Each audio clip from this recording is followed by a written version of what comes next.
Oh, Bambi, you're okay! Hi, Sam. Nice to see you again. Hi, it's so nice to see you. It's been 5 days without Bambi. It's been so hard. She's been doing extremely well, so we figured she's able to go home today. Oh, that's great. So you said that she had, like, GDV? That's exactly right, GDV. So just before we discharge her, I just wanted to give you a breakdown of what we did and also some take-home information just so you know how to care for her post-op. Okay. So when she came in, she was presenting classic signs of GDV. We went over that a little bit. So gastric dilation volvulus, and I also have a picture here just for you to look at. Oh, okay. So I'll explain all this. So when the stomach fills with gas and becomes extremely dilated, obviously that's why she was looking so bloated. Oh. But why did this happen? Is it something that I did? No. It's nothing you did, and we're not exactly sure why GDV happens, although it is very common with large breeds, so like Bambi. And she seems to be a lot more prone to it, her breed. It also happens when dogs eat and then they exercise immediately after. Oh, that's what happened to her? That's so bad. It's not your fault at all. The main thing is that you brought her in right away and we were able to treat her immediately. So when the stomach becomes really dilated, it puts pressure on the large blood vessels that carry the blood back to the heart. And because of this, her heart wasn't able to get enough blood to pump out to the rest of her body, and that's why she was feeling weak and she couldn't walk very well. So it's not that she was limping because her leg was in pain, but she just didn't have the energy. Also because of the dilation, Bambi's stomach flipped. Oh, okay. Exactly, so that's what's happening here, and that's the most dangerous part. So when this happens, blood supply to the stomach can get cut off and the tissue can start to die. Oh, so is that why she was trying to cough something up? I just thought something was stuck in her throat. That's common with GDV, and they're retching because they feel nauseated because the stomach has flipped and the body wants to vomit, but nothing, like in Bambi's case, nothing is coming up. Oh, okay, I see. So the moment you brought her in, she was presenting all the typical signs of GDV, so that's why we immediately took her to the back. Because we know how serious that is and it requires treatment right away. So once she was back there, we immediately put her on oxygen just to help her breathe better. We gave her fluids for shock because it is so serious. And we also put her on some pain medication. At that time, we took a blood sample just to get an overall picture of how her organs are functioning and her health at that moment. Okay. We also ran, with the blood, we ran a lot of tests, so I'll show you here.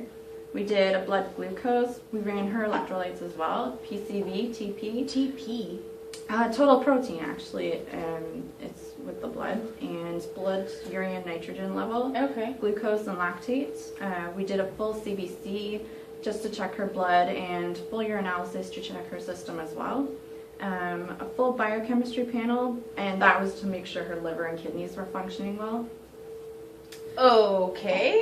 I'm not exactly sure what you mean, but sure. I know it's all confusing. Basically, they just give us an idea of how well her organs are functioning. Okay. And we like to know that before surgery, just so we know to use certain drugs, or if there's an emergency that will pop up during surgery, we would like to be prepared for that. Makes sense, yeah. Also, the lactate test here, that is very important in GDV cases. It gives us an idea if there has been any cell death, because if the numbers are higher than a certain number, that indicates quite a bit of cell death, because when cells die, they release lactate into the blood. Oh, okay. So luckily, as you can see here, her levels were below that point, so we knew that we weren't dealing with a lot of cell death, which was extremely lucky, and it gave us an optimistic look from the start. Did you hear that, Bambi? You're lucky.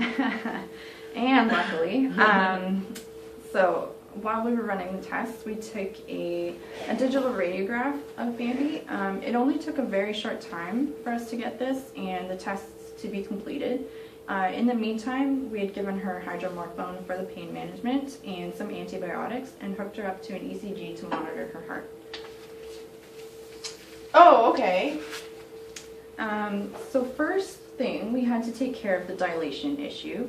The radiograph showed us that the stomach had indeed rotated, also twisting part of her esophagus and part of the small intestine. So we had to do a trocar. Oh no, that's so terrible. It's not too bad. So what we do is we use a large bore catheter and we push that through her skin into her stomach. And you'll see here the area we shaved just to make sure everything was sterile. And we push that into the stomach, and what happens is it allows the gas in the stomach to escape. So that takes care of the dilation issue. And we like to do that before going into surgery because it makes it a lot easier. It takes away some of the pain and whatnot. So once that was done, the vet needed to perform the surgery to put her stomach back into place and check the other organs for necrosis. So you can see here, he opened her up through her stomach. You'll see the staples here. Oh, you used to do it. And he checked the stomach just for necrosis, also the esophagus and part of her small intestine. Very, very luckily, there had been no necrosis yet. So everything was healthy and happy. He also checked her pancreas to make sure that was happy because that's one of the major organs that we're worried about. While he was looking at her stomach, he did notice a small growth, and he took a sample of that for a biopsy. So we've sent that away and should have the results fairly soon. So after checking all the organs out, he put the stomach back in the way that it should be, and he performed a gastropexy. Oh, that's a lot of information, but I remember you kind of telling me that before. Right, yeah. It's just a procedure to secure the stomach to the abdominal wall so that it won't flip anymore. Oh, okay, so you said that it won't happen again? Well, not exactly. The gastropexy prevents volvulus again, but the stomach can still dilate, which is like the volvulus is the most dangerous part, so it prevents that. Okay, well, I'm glad he did that. And about this growth, do you think it's cancer? The vet doesn't believe so, and after surgery we did take another radiograph of her lung fields just to check to see if there had been any metastasis or spreading of the cancer. The results were negative. Also, all of her blood work and the chemistries were normal, so we don't suspect anything malignant. However, I can't say for sure. And we did have the sample sent away, so we should have the results soon. Okay, I really appreciate that you doing that for her. Of course. So everything went exceedingly well, and I have to tell you, most cases don't. But Bambi was in great shape when you brought her in right away. And after surgery, we were just monitoring her heart to make sure everything was okay there. We gave her lots of pain medication, so she was never in any pain. We ran some more blood work just to make sure everything was still functioning properly. Here's a printout of her ECG, actually. Oh, okay, cool. And you'll notice here, it looks a little different than a normal one, which I have here. So you'll notice she was having some premature ventricular contractions. Oh, I know about those. My mom gets them. Great, so I don't have to explain those. So Bambi was having those before and after surgery, which is another common thing with GDV. So we've been monitoring those, and we haven't seen any in the past few days, which is a really good sign. She's been receiving round-the-clock care, and she's been making a fantastic recovery. Oh, I had no idea this was so serious, but you got good care. It's extremely serious, and unfortunately, even if treated immediately, up to 30% of dogs can still die. Oh, that's so awful. I'm so glad Bambi did okay. I'm glad too. It's always so nice to see a great recovery. So before you leave, there are a few things that you need to know about home care for Bambi. So after the surgery, we've been feeding her gastric food, and that it doesn't upset the GI tract, and it makes sure everything's flowing well. So I'll give you some of that to take home. She's been tolerating it very well, and also it's very, very important that you continue to feed her small, frequent meals as we've been doing here, but you need to continue that for the rest of her life just to prevent her stomach from overfilling and dilating again. So she can't eat her kibble anymore? Is that what you're saying? No, she can eat her kibble. At least for the next few weeks, add some water to it to make it moist, and also add some of that gastric food that I will give you as well. So how much was she eating in a day on average? About 2 cups. Perfect. Yeah. Okay, so what we're going to do is, I've got the math on your home care sheet there, but what we'll do is we'll split that 2 cups into 3 meals per day. Okay. So about 2/3 of a cup per meal, so morning, noon, and night. Yeah. And I explained the gastric food already. Okay. And what we also suggest is you need to prevent her from eating very quickly because that can lead to dilation as well. So what we suggest is a bowl. You can buy specialty bowls that are raised in the center. Yeah. Or you can place a clean rock in there so that she can't gobble up her food extremely fast. Okay. That makes sense. I can do that. Perfect.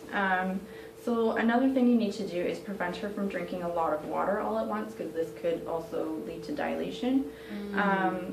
So don't leave a giant bowl of water out for her. What you're going to want to do is leave a smaller bowl, obviously enough that she can drink, but not too much. And just check that from time to time during the day to make sure there's still water in it so that she's not going thirsty.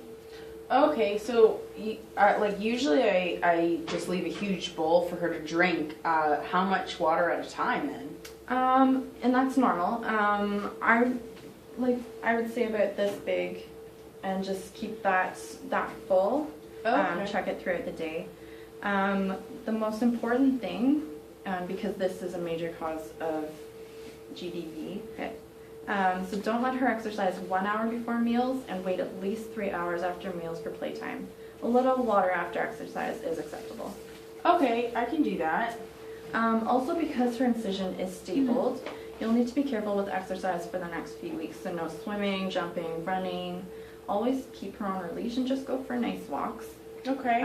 The staples will be removed in 3 days, so I've written that on your take-home sheet as well.